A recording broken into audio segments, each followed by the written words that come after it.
بسم اللہ الرحمن الرحیم۔ امی جسے نہ لکھنا ہے نہ پڑھنا ہے، یہ ترجمہ عموماً کیا جاتا ہے۔ اچھا مجھے تو نہیں معلوم کہ یہ ترجمہ کیسا ہے اور اس پہ میں کوئی کمنٹ نہیں کرنا چاہتا، لیکن ایک بات میں کہنا چاہتا ہوں کہ پہلی وحی جب آئی ہے بسم اللہ الرحمن الرحیم، اقرأ بسم ربک الذی خلق، اقرأ بسم ربک الذی خلق، خلق الانسان من علق، اقرأ وربک الاکرم الذی علم بالقلم علم الانسان ما لم یعلم۔ سرسری گرو گا حبیب پڑھو 2 مرتبہ، اور ہم نے انسان کو قلم سے لکھنا سکھایا، یعنی لکھنے کا بھی تذکرہ ہے، پڑھنے کا بھی تذکرہ ہے۔ یہ مرحلہ فکر ہے جی۔ تو اب امی پہ بات نہیں کروں گا، یہ رسول ہے، یہ نبی ہے، یہ امی ہے، رسول ہے، نبی ہے، امی ہے۔ اب دیکھنا کہ اس نبی کو ہم نے کیوں مبعوث کیا۔ یامرہم بالمعروف، ہم نے اسے اس لیے مبعوث کیا کہ وہ لوگوں کو اچھائیوں کو حکم دے، وَيَنْهَاهُمْ عَنِ الْمُنْكَرِ، اور لوگوں کو برائیوں سے روکے۔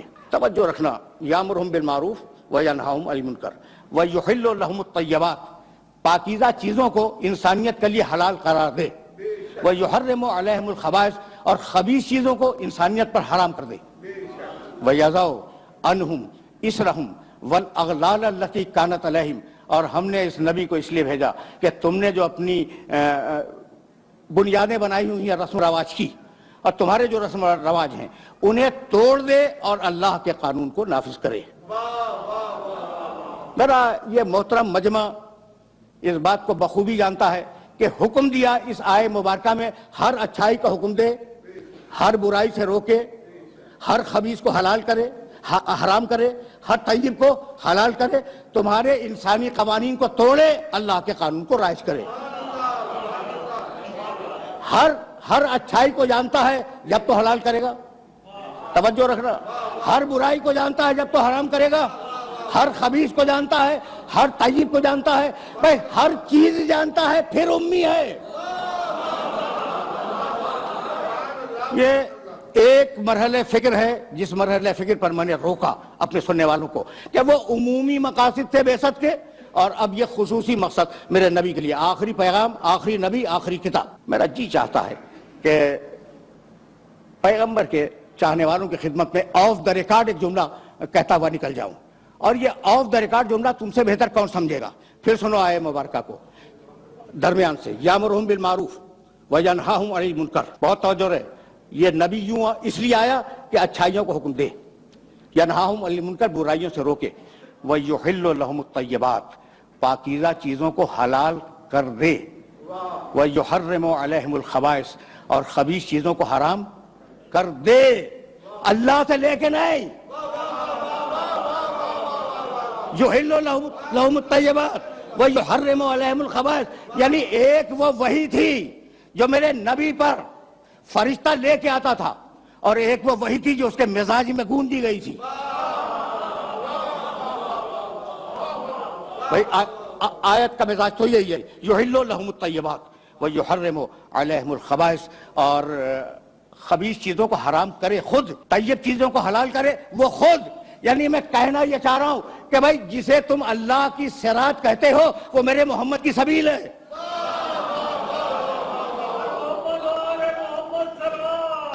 جسے تم صراط مستقیم کہتے ہو اور جسے سبیل الہی کہتے ہو، وہ واقعاً بنا ہوا کوئی راستہ نہیں ہے۔ میرا محمد قدم رکھتا جائے، راستہ بنتا جائے۔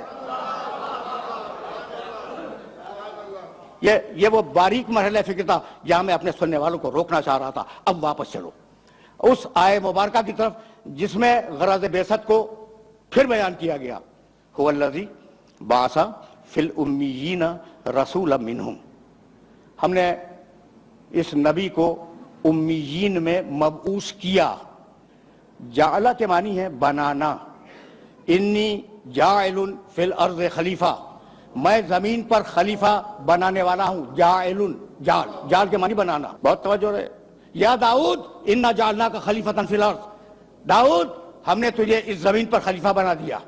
تو جال کے معنی بنانا، باز کے معنی اٹھانا، یعنی نبی اس دنیا میں بنایا نہیں جاتا، نبی پہلے سے نبی ہوتا ہے، اسے بھیجا جاتا ہے۔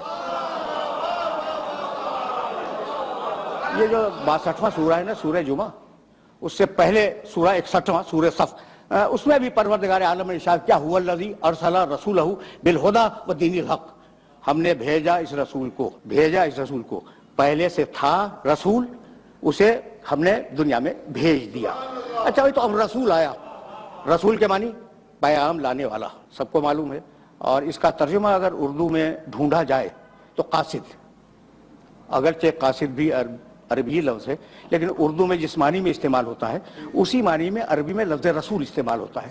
اچھا بھائی، اور آسان کر لو، ایلچی، تو اب یہ کون ہے؟ اللہ کا ایلچی ہے، اور یہ پیغام لانے والا لکھا ہوا سربمہر لفافہ لے کے نہیں آیا، یہ پیغام لایا ہے زبانی، ایسا ہے یا نہیں؟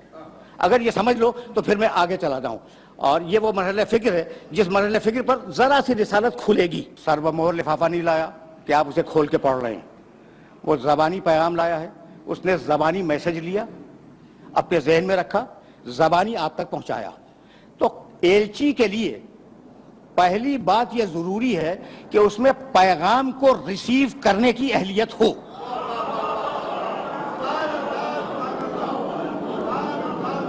بھئی آپ پیغام تو زبانی دے رہے ہیں نا، پیغام دے رہے ہیں زبانی، جب زبانی پیغام دے رہے ہیں تو اس میں اہلیت ہو کہ وہ پیغام کو سمجھ کر اپنے پاس محفوظ رکھ سکے۔ پہلی ضرورت ایلچی کی۔ دوسری ضرورت، حافظہ اتنا اچھا ہو کہ وہ اس پیغام کو بھول نہ جائے، مکمل طریقے سے یاد رکھے تاکہ پہنچا سکے، یہ دوسری ضرورت اس ایلچی کی۔ اچھا بھئی، تیسری ضرورت، اتنا فصیح ہو، بلیغ ہو، اتنی اچھی زبان جانتا ہو کہ وہ جیسا پیغام ہے ویسے الفاظ منتخب کرے اور پیغام کو ڈیلیور کر دے، ٹھیک ہے نا؟ اچھا بھئی، اب چوتھی اور آخری شرط سنو پیغام لانے والے کی۔ جن کے پاس پیغام لا رہا ہے ان میں اس کا اتنا اعتبار ہو کہ اسے سچا بھی مانتے ہوں، قابل اعتماد بھی مانتے ہوں۔ بھئی انہی شرطوں کا نام تو عصمت ہے۔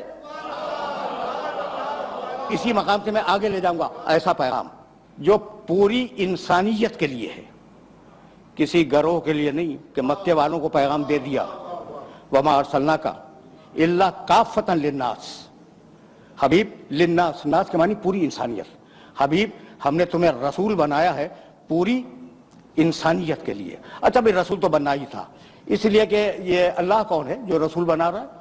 بسم اللہ الرحمن الرحیم، قل اعوذ برب الناس ملک الناس الہ الناس، پوری انسانیت کا رب ہے، پوری انسانیت کا بادشاہ ہے، پوری انسانیت کا خدا ہے۔ اچھا بھئی، جب پوری انسانیت کا ہے تو شہر رمضان الذی، بھئی قرآن کیا ہے؟ انزل فیہ القرآن ھدی للناس، یہ قرآن پوری انسانیت کے لیے ہدایت ہے۔ مجھے معاف کر دینا، بغیر پڑھے بات کرنے کا عادی نہیں ہوں۔ میری نگاہوں میں جو کتابیں الہامی کہی جاتی ہیں، جن کے متعلق کلیم ہے کہ یہ الہامی کتابیں ہیں، ان کتابوں میں دیکھ لینا، اور اگر نہ دیکھ سکو تو میں دکھلاؤں گا کہ ہر کتاب نے اپنی امت کو اور اپنی قوم کو خطاب کیا ہے۔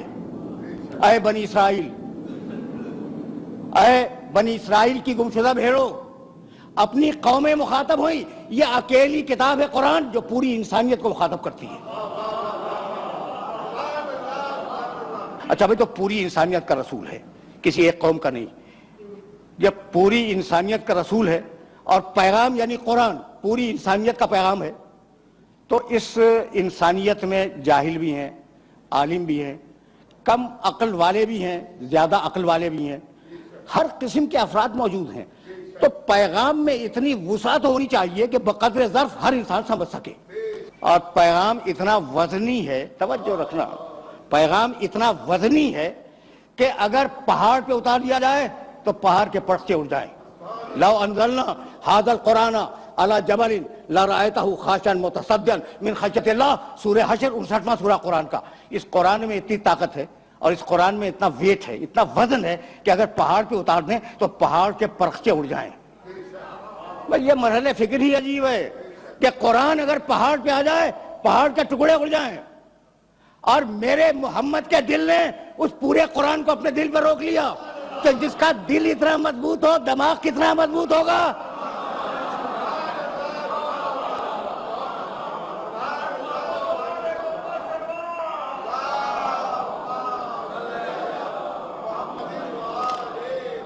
اب میں ایک جملہ کہنا چاہ رہا ہوں اور پڑھ کے بولتا ہوں.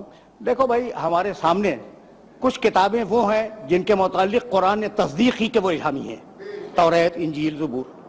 اور کچھ وہ ہیں جن کتابوں کو ان کے ماننے والے الہامی سمجھتے ہیں.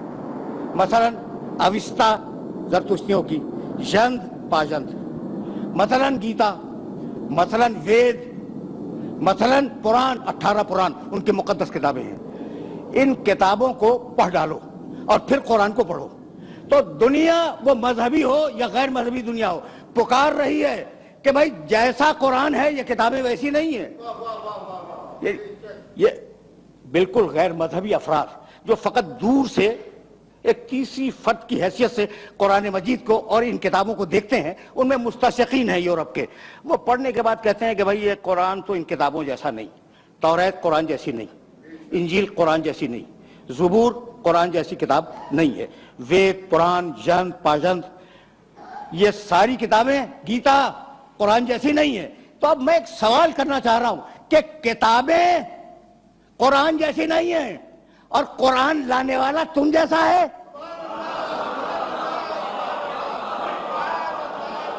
یہ فکر عمومی کا ایک سوال ہے. تو بھائی اب اس کے کردار کو پروردگار عالم نے دلیل بنا کر پیش کیا. یعنی عجیب، پیغمبر اکرم کے کردار مبارک کی جو حفاظت کی ہے قرآن نے، اس حفاظت کا جواب نہیں ہے. سورہ نساء قرآن مجید کا 4 سورہ 64 آیت، فلا وربک لا یؤمنون حتی یحکموک فیما شجر بینہم ثم لا یجدوا فی انفسہم حرجا مما قضیت ویسلموا تسلیما. فلا وربک، تیور دیکھو قرآن مجید کی اس آیت کے، عجیب تیور ہے.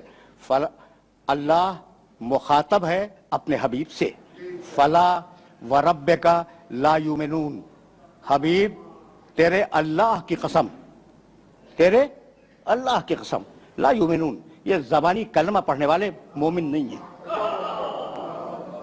فلا وربک لا یؤمنون، یہ اس وقت تک مومن نہیں ہوں گے حتی یحکموک فیما شجر بینہم، جب تک کہ اپنے آپس کے اختلافات میں تجھ سے فیصلہ نہ کروائیں. کیا مقام ختم نبوت ہے کہ صرف کلمہ پڑھ دینا کافی نہیں ہے. مسلمان اس وقت بنو گے، مومن اس وقت کہلاؤ گے جب اپنے آپس کے جھگڑوں میں رسول سے فیصلہ کرواؤ. اچھا بھائی تم نے فیصلہ کروا لیا، فیصلہ کروا لینا کافی نہیں ہے. ثم لا یجدوا فی انفسہم حرجا مما قضیت، خبردار فیصلہ کروانے کے بعد رسول کے حکم پر کسی قسم کا شبہ طاری نہ کرنا، کسی قسم کا شبہ تمہارے دل میں نہ آنے پائے کہ یہ رسول نے کیا کہہ دیا. وَيُسَلِّمُوا تَسْلِيمًا، اور میرے محمد کے سامنے اپنے سر تسلیم کو خم کر دو. سمجھ نہیں آیا؟ اللہ کے آگے جھکنے کا نام ہے اسلام، محمد کے آگے جھکنے کا نام ہے تسلیم.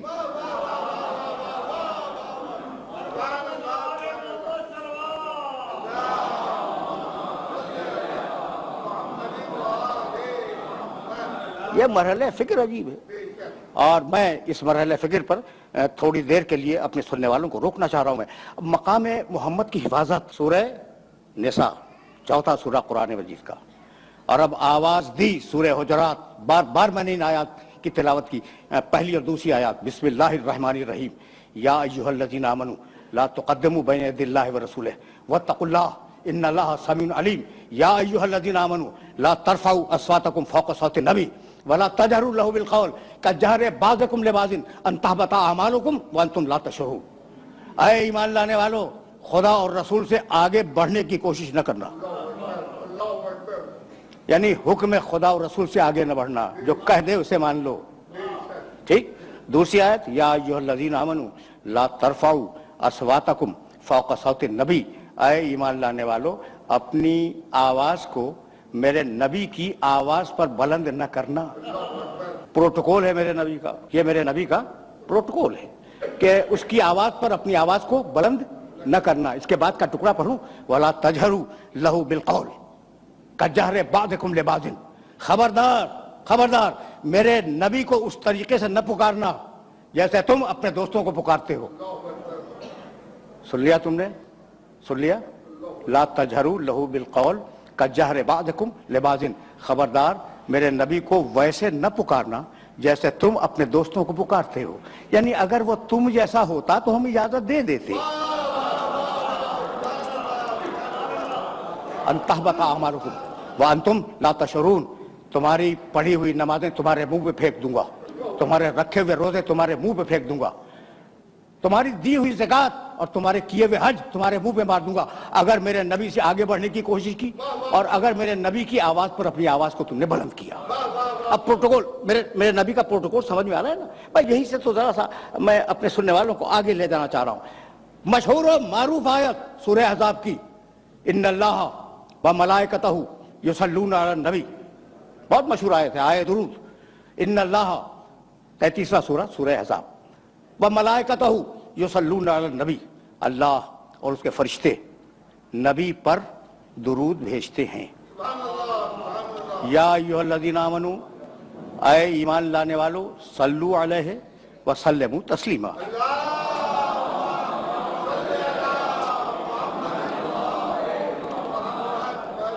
اے ایمان لانے والو, تم بھی اس پہ درود بھیجو اور اس کے آگے اپنے سر تسلیم کو خم کر دو. قرآن کا کوئی لفظ بے مصرف نہیں ہے. قرآن کے پاس وقت 23.5 سال کا, کام قیامت تک کا. تو جو لفظوں کو جن لفظوں کو وہ منتخب کر لے اور جو لفظ اٹھا لے لغت سے, وہ ظاہر ہے کہ بڑے معنی دار ہوتے ہیں. یا بھائی ان اللہ و ملائکتہ یصلون علی النبی, نبی, رسول, محمد, عبد. اللہ درود بھیجتا ہے محمد پر, آیت میں نبی ہے, محمد نہیں ہے. جب یہ معراج میں لے گیا تو کہنے لگا سبحان الذی اسریٰ بعبدہ لیلا, میں اپنے عبد کو لے گیا معراج میں, اپنے عبد کو لے گیا معراج میں. تو محمد ولادت کے وقت نام رکھا گیا, معراج میں گئے اب کہلائے, ٹھیک ہے نا. اچھا پھر رسول بنے, جب اعلان بعثت کیا تو رسول بنے. تو درود, بھائی توجہ رہے, محمد پہ نہیں, درود رسول پہ نہیں, درود عبد پہ نہیں, درود نبی پر. اب سوچنے والی بات ہے کہ لفظ نبی کو منتخب کیوں کیا. درود بھیجتا ہے محمد پر, نہیں, درود پھر اس دن سے ہوتی جس دن محمد دنیا میں پیدا ہوئے. اللہ اور اس کے فرشتے درود بھیجتے ہیں رسول پر, اس دن سے درود ہوتی جس دن سے اعلان رسالت کیا. ٹھیک. اچھا بھی اگر کہہ دیتا کہ اللہ اور اس کے فرشتے عبد پر, عبد کے معنی بندہ, اب پر درود بھیجتے ہیں, تو معراج کی رات سے درود شروع ہوتی. ٹھیک ہے یا نہیں. پھر ایک مرتبہ زحمت اور دینا چاہ رہا ہوں, محمد ولادت کے دن سے, رسول بعثت کے دن سے, عبد معراج کی رات سے رکھا. ان اللہ و ملائکتہ یصلون علی النبی. اب جب سے نبی ہے تب سے درود ہے. کب سے نبی ہے؟ کنت نبیا وآدم غیر ماء والطین. کیا پروٹوکول ہے اس نبی کا. اب میرے پاس اردو میں کوئی لفظ نہیں تھا, اس لیے میں نے یہ انگریزی کا لفظ استعمال کیا. کیا پروٹوکول ہے. یعنی موسیٰ علیہ السلام نہیں آیا کہ جب ان کا نام لو درود بھیجو, نہیں ہے. عیسیٰ علیہ السلام کے لیے درود کا تذکرہ انجیل میں, چاروں انجیلوں میں, اس کے علاوہ بھی 4 انجیلوں کے علاوہ بھی انجیلیں پائی جاتی ہیں, کہیں نہیں ہے. یہ اکیلا پروٹوکول ہے میرے نبی کا.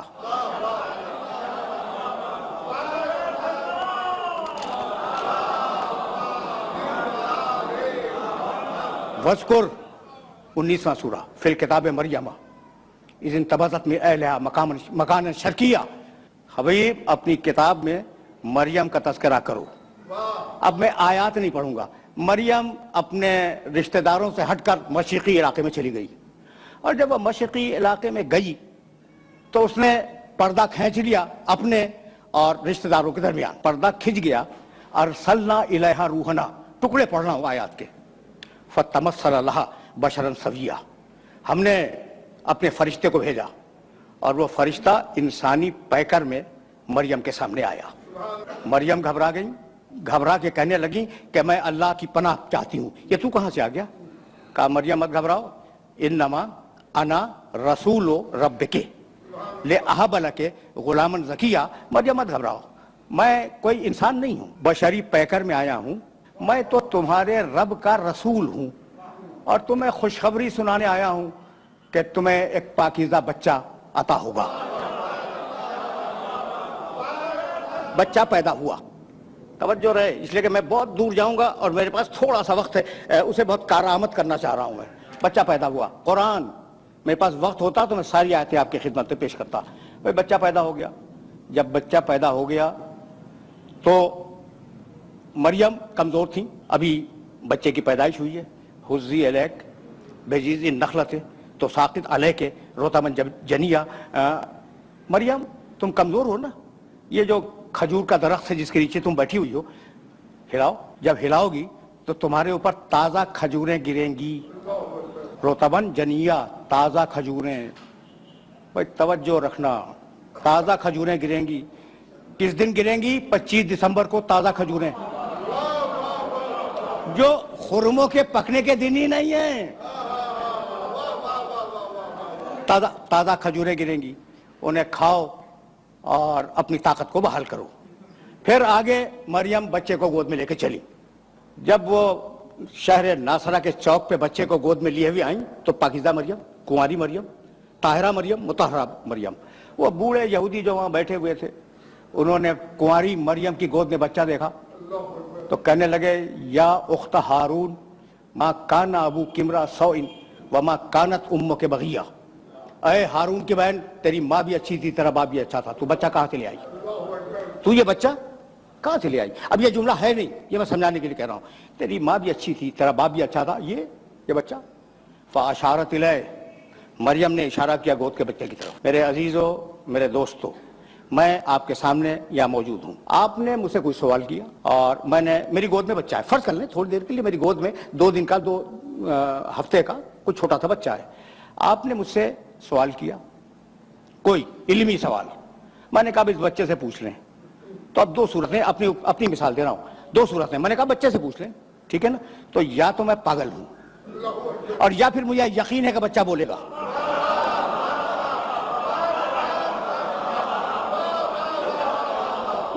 سیدھی بات کرو، سیدھی بات کرو. یا تو میں واقعاً پاگل ہوں، کہہ رہا ہوں کہ اس بچے سے پوچھ لو، اور یا مجھے یقین ہے کہ بچہ بولے گا. تو مریم کو یقین ہے کہ بچہ بولے گا. فاشارت الیہ، کہا اس سے پوچھو. قالوا کیف نکلم من کان فی المہد صبیا.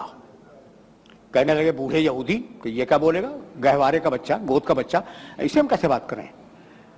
اب عیسیٰ گود سے بولے. قال انی عبداللہ آتانی الکتاب وجعلنی نبیا. عیسیٰ کہنے لگے میں اللہ کا بندہ ہوں. کبھی پھر صحیح، قرآن ہے اور بڑی عجیب و غریب کتاب ہے. اور میرا یہ میسج ہے نہ فقط سامنے بیٹھے ہوئے محترم سامعین سے، بلکہ جہاں جہاں تک یہ آواز نہ آئے کہ کچھ وقت قرآن کے مطالعے کو دیا کرو. لیکن یقین کرو، قسم کھا کے کہہ رہا ہوں کہ یہ قرآن تمہارے باپ سے زیادہ شفیق اور تمہاری ماں سے زیادہ مامتا والی کتاب ہے. کبھی اس میسج کو اپنے ذہن کے اندر محفوظ رکھنا اور بات کرنا. قالوا کیف نکلم من کان فی المہد صبیا. قال انی عبداللہ آتانی الکتاب وجعلنی نبیا. عیسیٰ بولے گود سے مریم کی کہ میں اللہ کا بندہ ہوں، اللہ نے مجھے کتاب دی ہے اور اللہ نے مجھے نبی بنایا. کہاں سے بولے؟ گود سے. عیسیٰ اعلان کر رہے ہیں مریم کی گود سے کہ اللہ نے مجھے نبی بنایا ہے. پھر حضرت یحییٰ کے لیے اسی قرآن نے آواز دی، یا یحییٰ خذ الکتاب بقوۃ وآتیناہ الحکم صبیا. اے یحییٰ ہم تمہیں کتاب دے رہے ہیں، اس کتاب کو مضبوطی کے ساتھ تھام لو. وآتیناہ الحکم صبیا، ہم نے بچپنے میں یحییٰ کو نبوت دے دی. پروردگار عیسیٰ کو بچپنے میں نبوت دیتا ہے مریم کی گود میں، یحییٰ کو بچپنے میں نبوت دیتا ہے. یہ جو کائنات کا سب سے بڑا نبی ہے اسے 40 برس تک انتظار کروایا.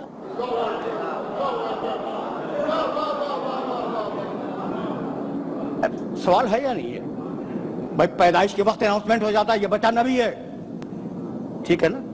تو وہ جو میرے نبی کے مقابلے میں ذرا کم نبی ہیں، کم رتبے کے نبی ہیں، انہیں کسی کو بچپنے میں دے دی، کسی کو ماں کی گود میں نبوت دے دی، اسے 40 برس انتظار. تو بھئی بات جانتے ہو کیا ہے؟ اب ایک بات سنو اور اب مجھے اجازت دے دو. دنیا میں جتنی بھی درسگاہیں پائی جاتی ہیں تجرباتی علوم کی یعنی سائنسز کی، جتنی درسگاہیں دنیا میں پائی جاتی ہیں نا، ان درسگاہوں میں جب استاد پڑھاتا ہے تو پہلے تھیوری سمجھاتا ہے، پریکٹیکل بعد میں کرواتا ہے. ایسا ہے یا نہیں؟ بھائی تھیوری دی، مثالیں دے سکتا ہوں لیکن بس اس اشارے پہ اکتفا کرو. تھیوری دی، اسے نظریہ سمجھایا اور نظریہ سمجھا کر ڈیمونسٹریٹ کیا اپنی لیب میں لے جا کے. تو دنیا کا طریقہ کیا ہے کہ پہلے نظریہ بتلائے پھر عمل کروائے. قدرت کے کام اس کی شان نرالی ہے، اس کے کام الگ ہیں. تم کرتے ہو پہلے نظریہ بتلاؤ پھر عمل کرواؤ. ہم اس کا الٹا کریں گے، پہلے محمد سے 40 برس عمل کروائیں گے اور پھر قرآن کا نظریہ نازل کریں گے. اب دونوں کو ملا کے دیکھ لو، جیسا میرا محمد ویسا قرآن، جیسا قرآن ویسا محمد.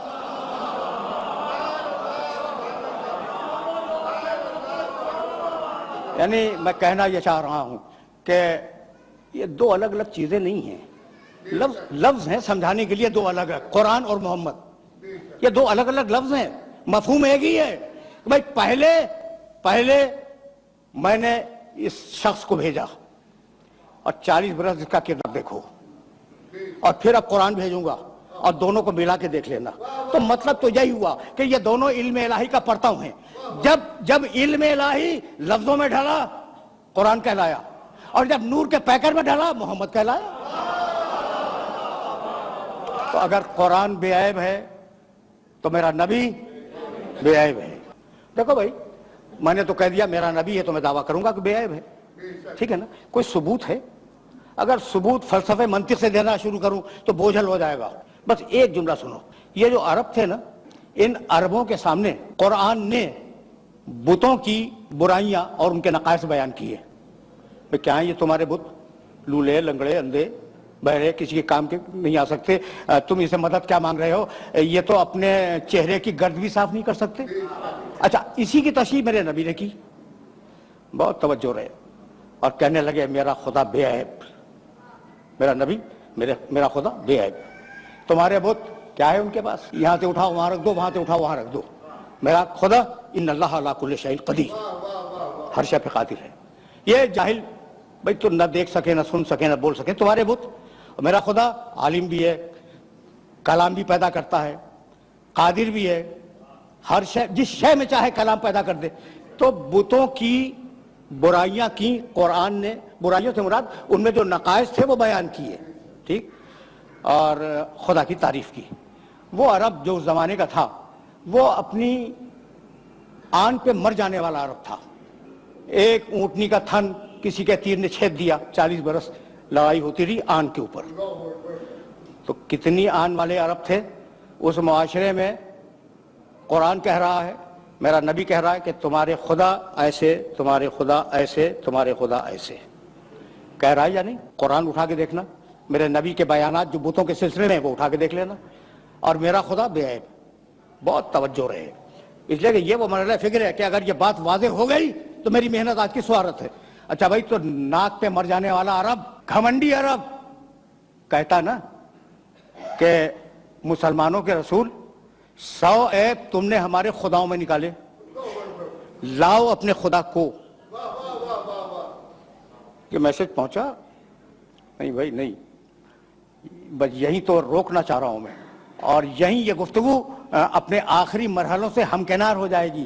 بھائی وہ عرب کہتے تو کہ تم نے ہمارے بتوں میں 100 عیب نکال دیے، لاؤ کم سے کم 10 تو ہم بھی نکال دیں گے. ورنہ ہمارا ارادہ تو یہ ہے کہ تم نے 100 عیب ہمارے بتوں میں نکالے ہیں، 400 عیب تمہارے خدا میں نکالیں گے. کسی نے چیلنج کیا؟ پڑھ کے بولتا ہوں خدا کی قسم کسی عرب کا چیلنج موجود نہیں ہے کہ اپنے خدا کو لاؤ تو ہم اس میں عیب نکالیں گے. بھائی بتلانا یہ تھا کہ اتنا بے عیب رسول بھیجا ہے کہ پہلے اس میں عیب تلاش کرو، مجھ تک بعد میں آؤ گے.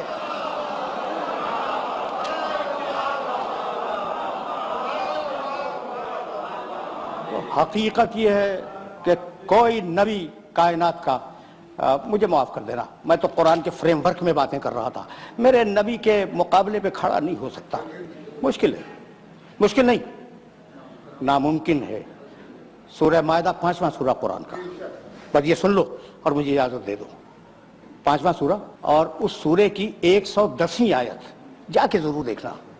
وَإِسْتَخْلُقُ مِنَ الطِّينِ كَهَيْئَةِ الطَّيْرِ بِإِذْنِي فَتَنفُخُ فِيهَا فَتَكُونُ طَيْرًا بِإِذْنِي وَإِذْ تُبْرِئُ الْأَكْمَحَ وَالْأَبْرَصَ بِإِذْنِي وَتُخْرِجُ الْمَوْتَى بِإِذْنِي۔ اس پڑھے لکھے مجمع میں اذن کا ترجمہ کرنے کی ضرورت نہیں ہے، اذن کے معنی اجازت، ٹھیک؟ ترجمہ کروں؟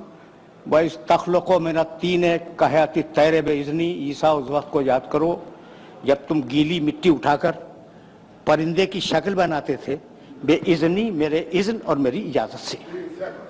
فَتَنفُخُ فِيهَا فَتَكُونَ طَيْرًا بِإِذْنِي، تم نے اجازت تو لے لی، پھر تم نے پھونک ماری، پرندہ اڑ گیا میرے اذن اور میری اجازت سے۔ بڑا نبی ہے، صاحب شریعت، حضرت عیسیٰ علیہ السلام صاحب شریعت اولو العزم، اور آج تک زندہ ہے، چوتھے آسمان پہ۔ میں کیا ہے؟ اذن دے مالک، مٹی اٹھائی، اذن دے پرندہ بناؤ، اذن مل گیا، پرندہ بنا لیا، اذن دے پھونکو، اور اذن الہی سے پرندہ اڑ گیا۔ وَإِذْ تُبْرِئُ الْأَكْمَحَ وَالْأَبْرَصَ بِإِذْنِي، عیسیٰ تم نے کوڑھی انسان کو اچھا کیا میرے اذن اور میری اجازت سے۔ وَالْأَبْرَصَ، جسے سفید داغ ہو جائے تم نے اسے اچھا کیا، ٹھیک ہے۔ سورہ مائدہ 5واں سورہ 110ویں آیت، تم نے اچھا کیا میرے اذن اور میری اجازت سے۔ آخری ٹکڑا، عیسیٰ تم نے مردوں کو بھی زندہ کیا، کوئی شک نہیں ہے، بے اذنی، میرے اذن سے۔ اتنا بڑا نبی اپنی مرضی سے کام نہیں کر سکتا، قدم قدم پہ اذن مانگنے کا محتاج ہے۔ آخری جملہ، قدم قدم پر اذن مانگنے کا محتاج ہے۔ اذن مانگا، مٹی اٹھائی، اذن مانگا، پرندہ بنایا، اذن مانگا، پھونک ماری، اذن الہی سے پرندہ اڑ گیا۔ کوڑھی کو اچھا کرنا ہوا، اذن مانگا، مبروس کو اچھا کرنا ہوا، اذن مانگا، مردے کو زندہ کرنا ہوا، اذن مانگا۔ یہ ہیں سارے نبی، 1,23,999 نبی۔ اور اب میرا نبی، سورہ احزاب 33واں سورہ، یا ایھا النبی انا ارسلناک شاہدا ومبشرا ونذیرا وداعیا الی اللہ باذنہ۔ حبیب، ہم نے تجھے اپنا پورا اذن دے دیا، اب تجھے بار بار اذن مانگنے کی ضرورت نہیں ہے۔ سورج پلٹا دے تیری مرضی، چاند کو توڑ دے تیری مرضی، ستارے کو اتار لے تیری مرضی، گو سے کلمہ پڑھوا لے تیری مرضی، سنگریزے سے تسبیح کروا لے تیری مرضی، کسی کو کندھے پہ بلند کر لے تیری مرضی، کسی کو سینے سے لگا لے تیری مرضی۔